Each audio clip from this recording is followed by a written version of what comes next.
ഗുരുപതി ശങ്കര ചൗബകോണേ ശക്രാദ്യാവും പരിവദന സർവതോ നാഗവല്യ എന്ന പ്രമാണമല്ല ഇവിടെ. എന്താണെന്നറിയോ?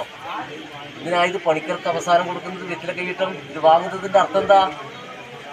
പ്രാതകാലത്തിലും മധ്യാഹ്നത്തിലും സായാഹ്നത്തിലും ആരുടെ മനസ്സ് ഇവിടെ കുടിയിരിക്കുന്നുവോ അവരുടെ പാപം മുഴുവനും ശലഭം പോലെയല്ലേ ഇടട്ടെ. ഇത് അറിയണമെങ്കിൽ മാത്രം വിശേഷിക്കാം കേട്ടോ ഇതിനാണെന്ന്. ചോദിച്ചാൽ തന്നിരിക്കും ഉത്തരം എന്ന് കരുതണം. എന്തിനുപടി? ഈ കത്തുന്ന ദീപം സത്യമെങ്കിൽ, കിഴക്ക് സൂര്യൻ ഉദിച്ചെങ്കിൽ പടിഞ്ഞാറ് അസ്തമിച്ചെങ്കിൽ, അല്ലേ? ജലമില്ലേ?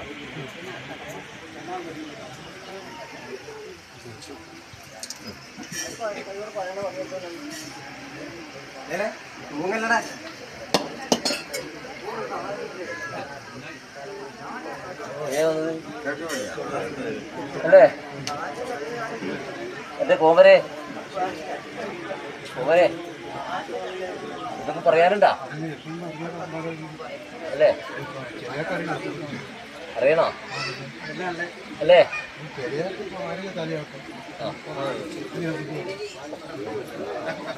പ്രകാരമാണല്ലേ?